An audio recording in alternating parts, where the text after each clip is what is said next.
আসসালামু আলাইকুম, আশা করি সবাই ভালো আছো। আজকে আমরা আলোচনা করতে যাচ্ছি যে তোমাদের অ্যাডমিশনে সমান মার্কের ক্ষেত্রে মেধা তালিকাটা কিভাবে তৈরি করা হয়।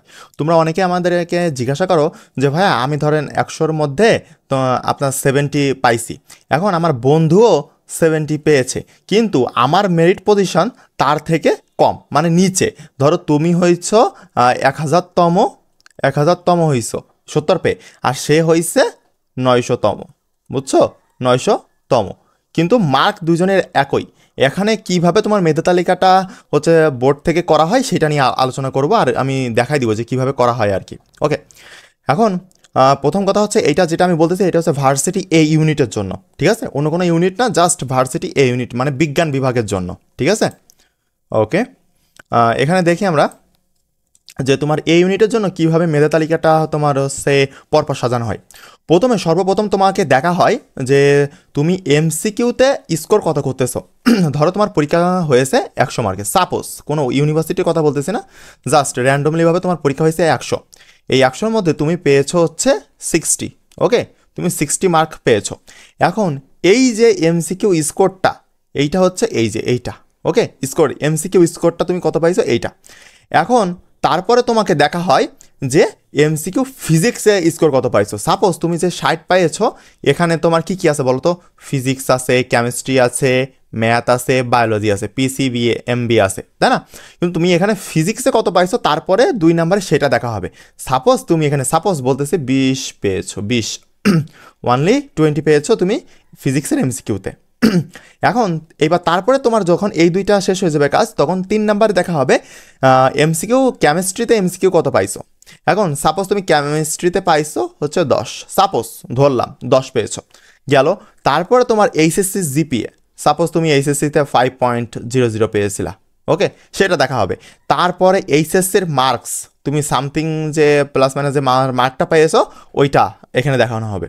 তারপরে এইচএসসির ফিজিক্স জিপিএ, ওয়েট, এখানে কিন্তু আমরা আগে দেখে আসলাম যে ফিজিক্সের স্কোরটা, তুমি যে অ্যাডমিশন পরীক্ষাটা দিচ্ছ এখানে যে ফিজিক্সের স্কোরটা সেইটা তোমার দেখানো হচ্ছে, ওকে, যে তুমি হচ্ছে কত পাইছিলা বা এরম সামথিং। কিন্তু এখানে হচ্ছে এইচএসসির ফিজিক্স জিপিএ, সাপোজ তুমি এখানে এইচএসসির ফিজিক্স জিপিএতে এ প্লাস পাইছিলা, ওকে।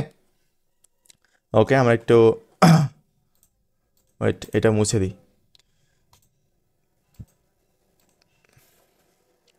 তারপরে নিচের দিকে দেখি, তারপরে 6 নাম্বার গেল, তারপরে 7 নাম্বার, সেটা হচ্ছে যে এইচএসসির ফিজিক্সে মার্ক কত ছিল। সাপোজ তুমি মার্ক পাইছিলা 88% বা 88 পাইছিলা, ঠিক আছে, ফিজিক্সে এইচএসসিতে। তারপরে তোমার দেখা হবে এইচএসসির কেমিস্ট্রিতে জিপিএ কত ছিল। সাপোজ তুমি এ প্লাস পাইছিলা, সেই এ প্লাস। তারপরে হচ্ছে সাপোজ তোমার দেখা হবে, তারপরে 9 নাম্বারে দেখা হবে যে এইচএসসির কেমিস্ট্রিতে মার্ক কত ছিল। সাপোজ তোমার মার্ক ছিল হচ্ছে 90, ওকে।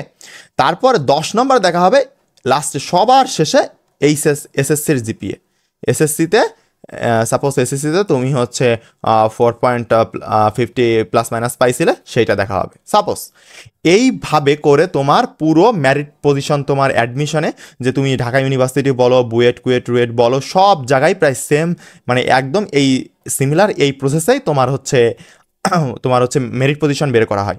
আর কিছু কিছু তোমার ইউনিভার্সিটি আছে যারা নিজেদের মতো মেরিট পজিশন বের করে, বাট হচ্ছে তোমার 80% ক্ষেত্রে, বা তুমি বলতে পারো যে 90% ক্ষেত্রে মেরিট পজিশন এইভাবেই বের করা হয়, ঠিক আছে?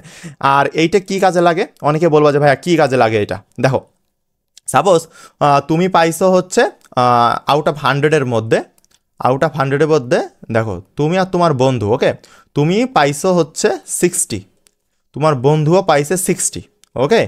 এখন অনেক সময় দেখবা যে তুমি যে 60 পাইছো, এই 60 পেয়ে তোমার ম্যারিট পজিশন হচ্ছে সাপোজ 500তম, ওকে, 500তম, তোমার মেরিট পজিশন হচ্ছে 500তম।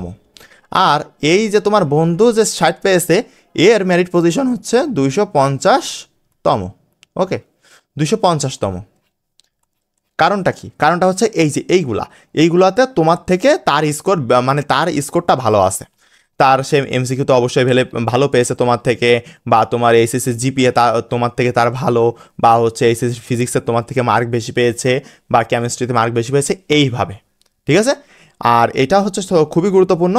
আর একটা বিষয় খেয়াল রাখবা যে তোমরা অ্যাডমিশনে অবশ্যই কেমিস্ট্রি প্লাস বায়োলজি, এই দুইটারে একটু গুরুত্ব দেওয়ার চেষ্টা করবা। কেমিস্ট্রিটা গুরুত্ব দিবা, কারণ হচ্ছে এখানে প্রত্যেকটা জায়গায় কেমিস্ট্রির মার্ক দেখা হচ্ছে। এই যে এখানে কেমিস্ট্রির মার্ক, কেমিস্ট্রির জিপিএ, তারপরে হচ্ছে কেমিস্ট্রির এমসিকিউ স্কোরটা দেখা হচ্ছে তোমার অ্যাডমিশনে। আর তারপরেও তোমার কেমিস্ট্রির হচ্ছে অ্যান্সার করা খুবই সহজ এবং খুবই তাড়াতাড়ি ফাস্টলিভাবে কেমিস্ট্রি এবং বায়োলজি এই দুইটা হচ্ছে অ্যান্সার করা যায়। এই জন্য আমি বলবো যারা ভার্সিটি প্রিপারেশন নিচ্ছ তারা অবশ্যই এই কেমিস্ট্রি আর বায়োলজি এই দুইটা তোমার হচ্ছে প্রথম পড়া মানে স্টার্ট করবা এই দুইটা দিয়ে। তারপরে আস্তে আস্তে যখন এই দুইটা শেষ হবে তখন হচ্ছে পদার্থে আসবা বা তারপরে হচ্ছে ম্যাথে যাবা, এটা হচ্ছে তোমার দায়িত্ব। ওকে, পরে এইগুলা, কিন্তু তার সবার প্রথমে হচ্ছে কেমিস্ট্রি আর বায়োলজি তোমাদেরকে শেষ করতে হবে। তাহলে আজকে এই পর্যন্তই। আর ভিডিওটা ভালো লাগলে অবশ্যই তোমার বন্ধুদের মধ্যে শেয়ার করে দিবা। আর স্লাইডের এই যে স্লাইডটা নিয়েছি, এই স্লাইডের পিডিএফটা তোমার ইউটিউবের ভিডিওর ডিসক্রিপশন বক্সে দেওয়া আছে, অবশ্যই এখান থেকে দেখে নিবা। আর ভিডিওটা ভালো লাগলে অবশ্যই একটা কমেন্ট করে জানাবা। আসসালামু আলাইকুম, আজকে পর্যন্তই।